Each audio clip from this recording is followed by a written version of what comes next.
하나님의 말씀 보시겠습니다. 하나님의 말씀은 디모데전서 2장 1절과 2절 말씀입니다. 그러므로 내가 첫째로 권하노니 모든 사람을 위하여 간구와 기도와 도구와 감사를 하되 임금들과 높은 지위에 있는 모든 사람을 위하여 하라. 이는 우리가 모든 경건과 단정함으로 고요하고 평안한 생활을 하려 함이라. 아멘.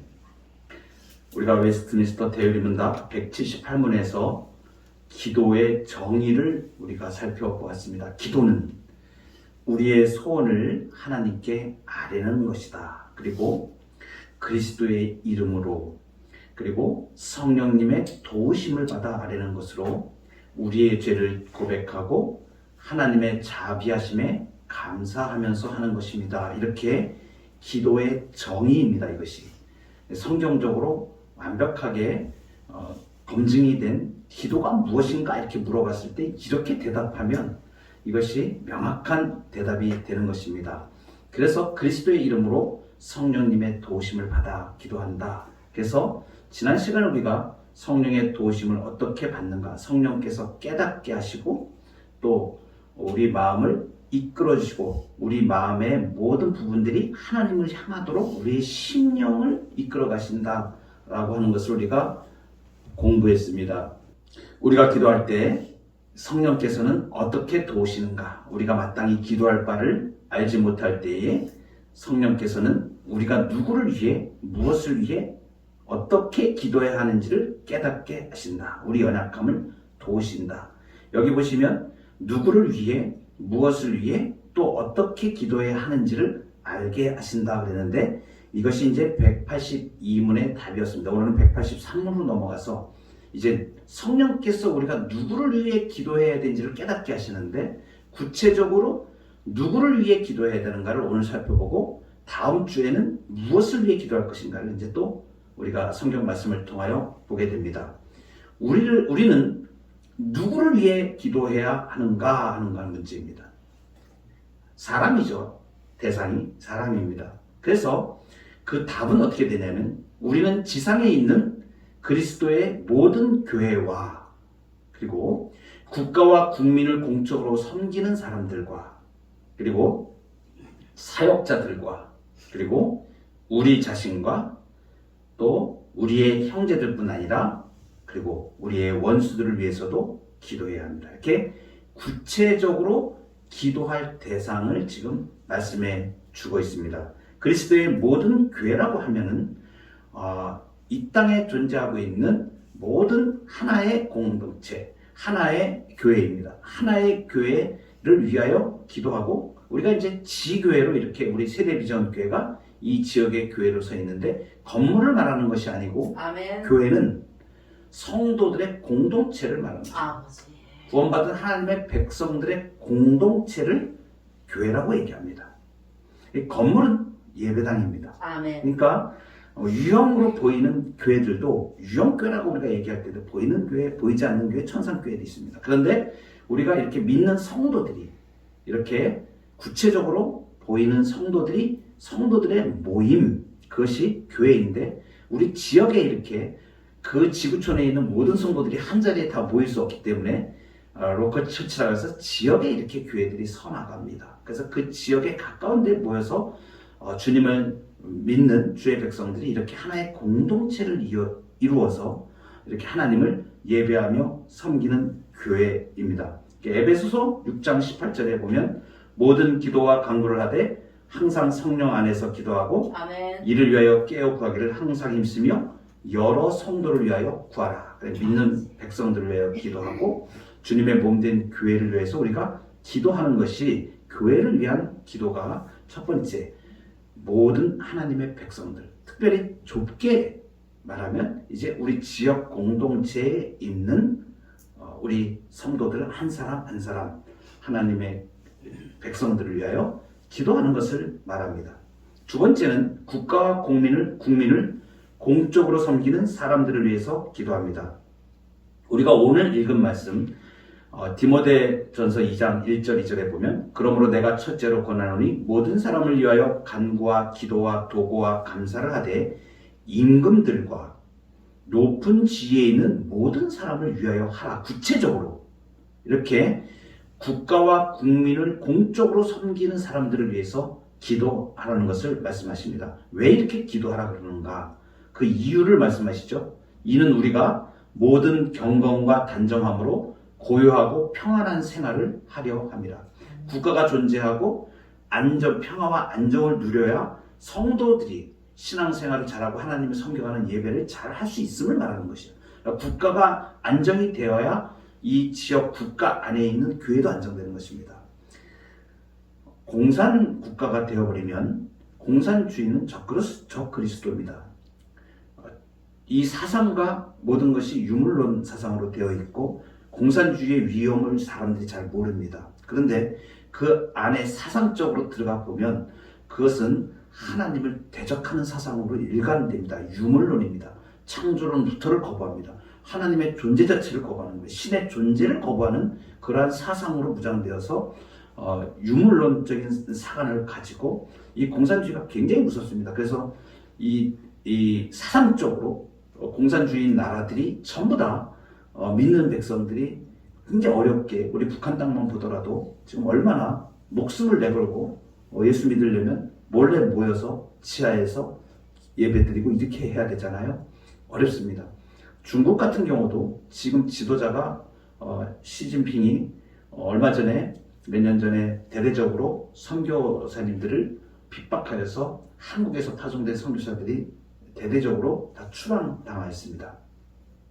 그래도 다행인 것은 그렇게 중국이 문호가 열리면서 공산주의에서 이제 일부 시장 경제를 추구하면서 약간 문호를 개방하여 한국과 수교가 되어진 이후로 그 중국에 한국 선교사님들이 많이 진출을 해서 우리 교회에서 후원하고 있는 김문찬 선교사님 같은 경우는 CCC에서 파견돼 가지고 그 당시에 초기에 중국 수교일 때 들어가서 거기에서 대학생들을 중심으로 중국에 있는 유명한 대학에 지도자들을 세우는 일을 해서 몇천 명의 지도자를 만들고 그 상태가 되었을 때에 이 공산주의 정권이 위기를 느끼고 이제 모든 그 기독교가 너무 강하게 나가는 것 이런 것들을 지도자들은 결코 용납하지 않습니다. 그래서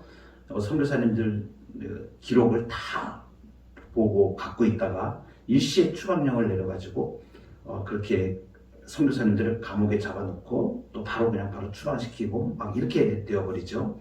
이게 사상적으로 그 안에 실질적으로 들어가 보면 공산주의가 하나님을 거부하는 사상 체계로 되어 있기 때문에 그렇게 주의 백성들을 탄압을 하고 교회를 탄압을 합니다. 이러한 일들은 현대에만 있는 일이 아니고 정말 초대교회 때는 더 심했습니다. 로마의 치하에 있어서 로마가 313년에 기독교를 공인하기 전에 콘스탄티 대제가 그 공인하기 전까지는 엄청나게 많은 사람들이 순교를 당했습니다.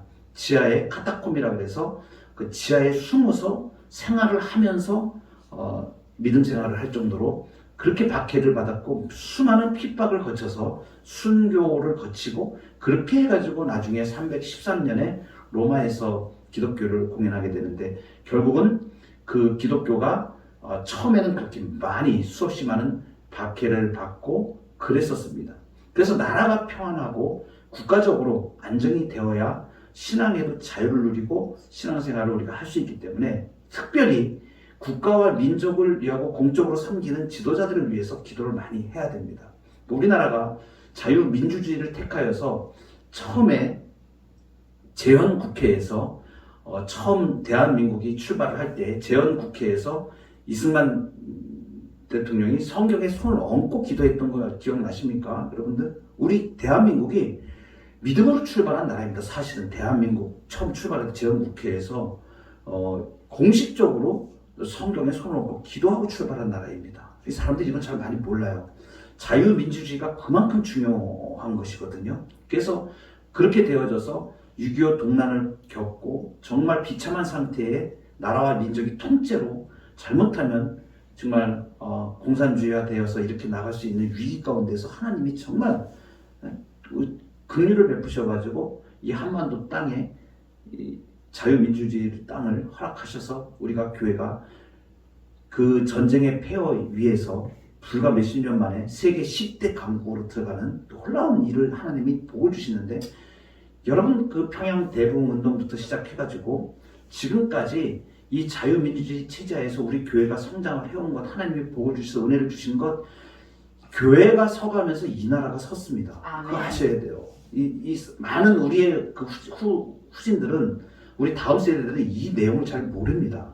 그런데 우리가 명확하게 역사적으로 딱 보면 평양 대부흥 운동이 일어나고 민족적인 회개 운동이 일어나고 곳곳의 지방마다 교회가 서가면서 정말로 한국을 사랑하셔서 하나님이 이 대한민국에 교회를 일으켜 주셨고, 그 기독교 인구가 3분의 1이 될 정도로 이렇게 하나님의 복을 주셔서 교회가 크게 흥황하여지고, 이 덕분에 우리 경제 성장이 다 이루어진 이 시기가 교회가 성장하는 시기에 일어났습니다. 하나님의 백성들이 하나님 앞에 기도하고 믿음으로 세운 나라입니다. 사실은 대한민국 역사처럼 이렇게 교회의 역사와 나라의 흥황이 같이 이루어진 나라가 그 드뭅니다.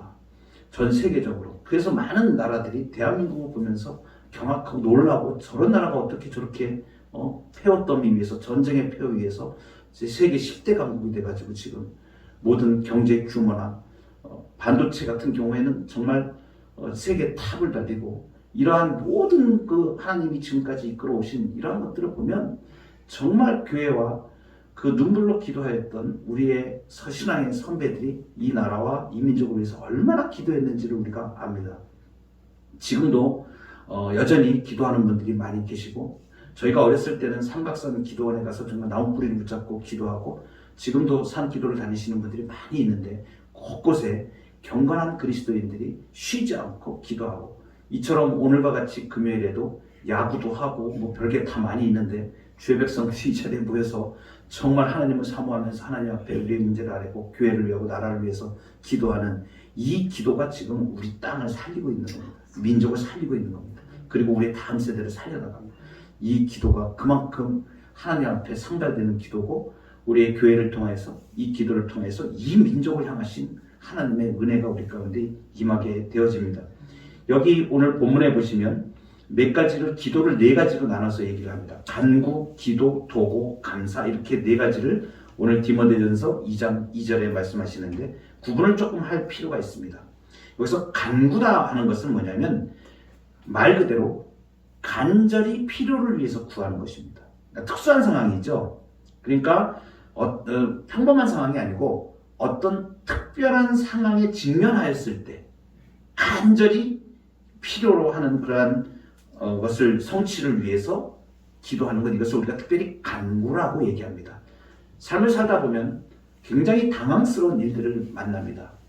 갑자기 마음이 심쿵이라고 그러죠. 마음이 쿵 내려앉고 어떤 내 삶의 문제에서 어떤 문제에 딱 직면하게 되었을 때에 당황스럽고 힘들고 어떡하나 하는 생각이 들고, 이 문제를 어떻게 해야 되나, 하늘이 캄캄해지고, 이런 일들을 만날 때, 여러분 경제적으로나 사람의 인간적인 관계에서나 가족의 어떤 문제에서나 참으로 예상치 못한 어떤 일이 있을 때 어떨 때는 그 간구를 위해서 특별히 금식을 하기도 합니다. 하나님 앞에 전적으로 우리 하나님께서 이 문제를 책임져 주시고 해결해 주실 것을 맡기면서 특별한 상황에서 기도하는 것을 우리가 간구라고 얘기합니다. 그리고 기도는 말 그대로 하나님께 드리는 일반적인 모든 종류의 간구를 다 통틀어서, 기도를 다 통칭하여서 기도라고 합니다. 이것은 신적 존재, 하나님을 향하여 간구하는 일반적인 것들을 다 통칭한다, 이렇게 생각하시면 되겠습니다. 그리고 도고라는 것이 나옵니다. 도고. 이 도고라는 것은 무엇을 말하는 거냐면 다른 사람을 위해서 기도하는 것을 말하는 거예요. 중보기도라고 우리가 얘기하죠. 어떤 문제를 정했을 때 우리 공동체 지체 가운데나 우리 가족들에게 내가 아는 사람, 어떤 사람이 어떤 기도 부탁을 하거나 이랬을 때 그 사람을 위해서 중보하여 기도하는 것을 도고라고 얘기합니다. 그리고 감사, 네 번째 감사라는 것이 있는데, 이것은 하나님으로부터 말미암은 축복들, 축복에 대하여 인간이 감사의 뜻을 돌려드리는 것을 말합니다. 감사가 많은 분은 영적으로 평안한 하나님 말씀에 기도할 때 감사 기도를 꼭 하시기 바랍니다. 하나님께서 내게 베풀어 주신 그 은혜를 자꾸 상기하셔야 돼요. 삶 속에서 이것을 성령께서 우리의 마음을 그렇게 이끌으셔서 우리 속에 감사가 넘치게 되면 하늘의 평강이 임하고 감사의 길이 더 열려지게 됩니다. 근데 그걸 감사할 줄 모르고 그냥 뻑뻑하고 삶에서 그냥 이렇게 무디게 살아가게 되면 영혼이 성령과 교통하고 교제하는 것이 무뎌지게 됩니다. 그래서 영적으로 깨어있는 분들은 항상 감사가 하나님 앞에 올라가요. 하나님 이것도 감사합니다. 하나님 이것도 감사합니다. 길을 가다가 넘어질 뻔했는데 아이고 안 넘어져서 하나님 감사합니다. 지금 나를 보호하셨군요. 이게 감사거든요. 감사가 습관이 되어지면 삶의 모든 일들이 하나님의 운행하심, 섭리하심의 손길을 세세하게 느낄 수가 있어요. 하나님께서 붙잡아 주시고 어떨 때는 그 순간적으로 우리의 자녀들이 위기에 빠졌을 때 지키시고 보호하시는 것들, 정말 상상할 수 없는 감사의 조건들이 우리 가운데 많이 있는데 이런 것들에 예민하게 하나님께 항상 감사하며 나갈 수 있는 기도가 필요합니다. 그 다음에 우리 본문에 우리 웨스트민스터 데일리 문답을 보면 사역자들을 위해서 기도합니다. 특별히 사도 바울은 서신서에서 교회들에 대하여 항상 나를 위하여 기도해달라고 요청을 합니다. 전도의 문을 열어달라고, 말씀의 사역을 잘 감당할 수 있도록.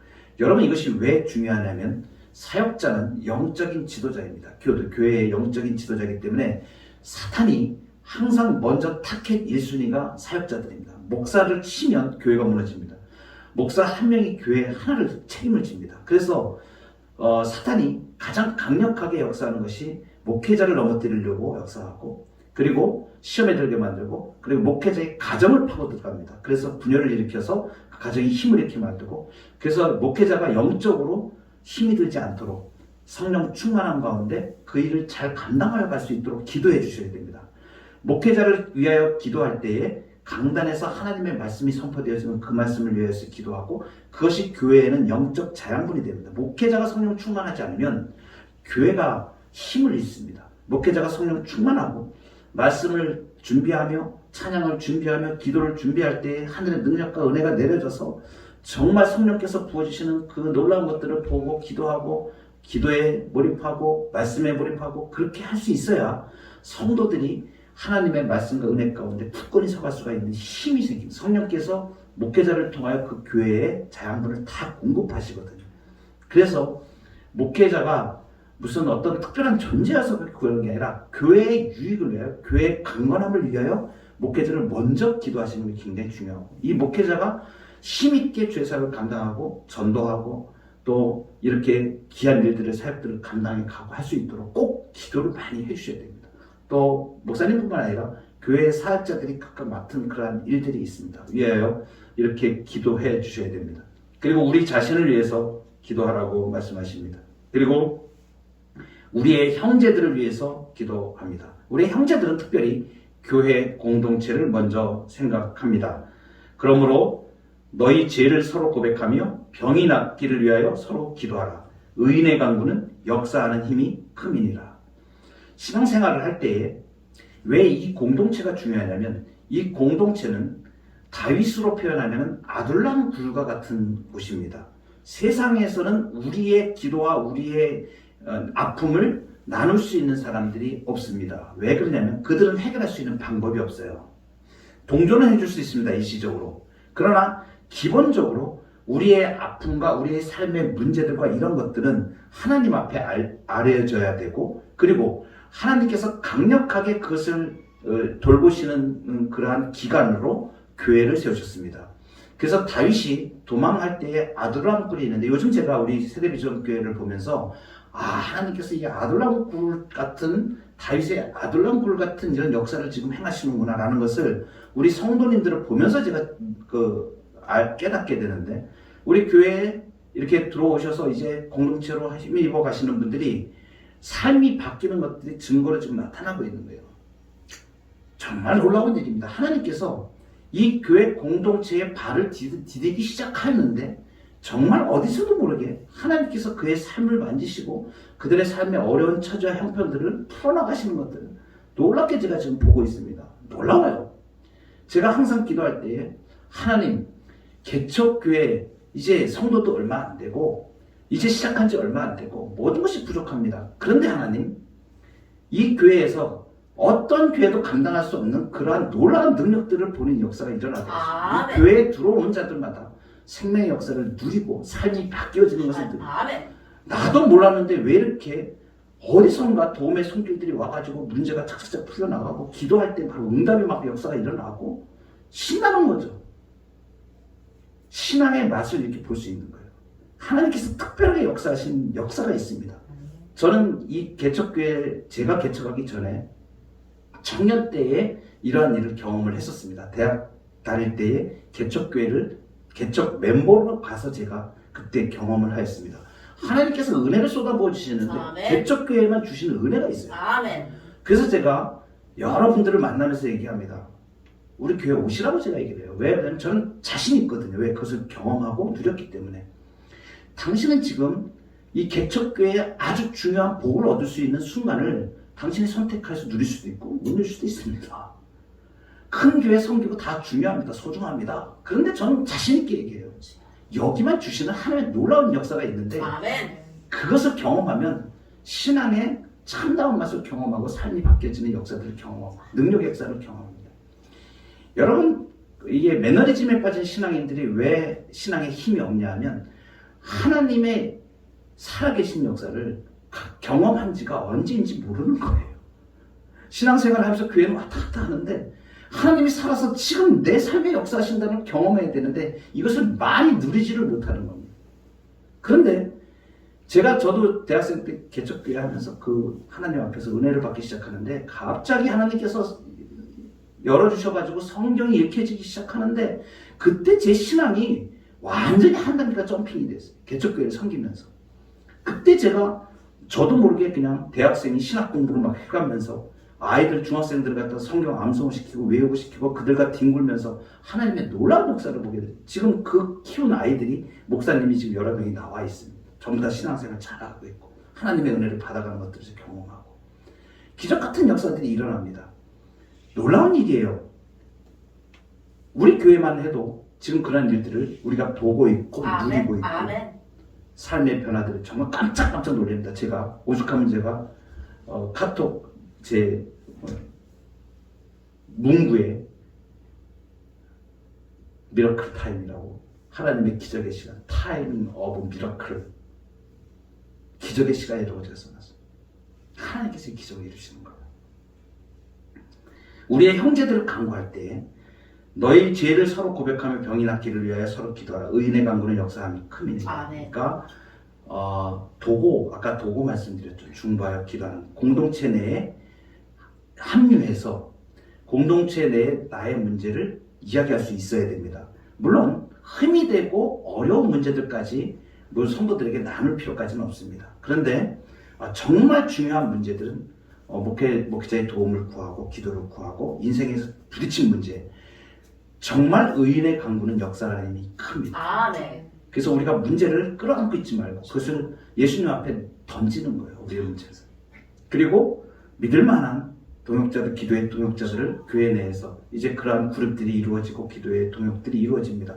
그리고 또 연약한 문제들, 얼마 전에 우리 교회에 처음 이제 우리 김혜원 권사님이 인도하신 성도님 오늘 위해서 같이 기도하겠지만 오늘 새벽 기도를 신앙생활을 하셨다가 잠깐 이제 쉬시다가 다시 이제 권사님 인도를 받아서 나오시게 됐는데 세상에서 얼마나 힘들었는지 교회에 오셔서 정말 첫 시간부터 눈물을 흘리면서 기도하시고 그분을 위해서 기도해 드릴 때 오늘도 아침에도 제가 수술 들어가기 전에 전화로 기도하시면서 기도해 드리는데 제가 같이 기도할 때 아멘 아멘 하시면서 그렇게 얼마나 큰 마음의 위로와 은총을 입는지 제가 이렇게 느껴지는 거예요. 우리 하나님께서 사랑하시는구나.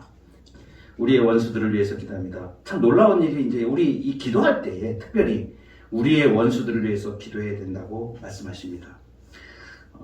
나는 예수님께서 이렇게 말씀하셨죠. 나는 너희에게 이르니 너희 원수를 사랑하며 너희를 박해하는 자를 위하여 기도하라. 예수님의 십자가에 달리신 기도입니다. 스데반도 돌에 맞아 죽어가면서 주여 이 죄를 그들에게 돌리지 마옵소서. 그래서 이렇게 기도하게 됩니다. 나머지는 다음 시간에 제가 또 이어서 하도록 하겠습니다. 살아있는 모든 사람과 살아갈 모든 부류의 사람들, 성령을 회방하는 죄를 가지고 있는 그 사람들 말고는 우리가 모든 사람을 위해서 기도합니다. 믿지 않는 사람도 앞으로 믿을 것을 놓고 우리가 기도하는 것이에요. 믿지 않는 사람이라고 우리의 기도의 대상이 아닌 것이 아닙니다. 특히나 더 믿지 않는 사람들을 위해서 기도해야 됩니다. 특별히 우리 가족들. 그런 사람들은 하나님께서 하나님의 타이밍에 그들을 성령으로 감동하셔서 믿게 하실 구원받을 백성이라는 확신을 가지고 기도해야 됩니다.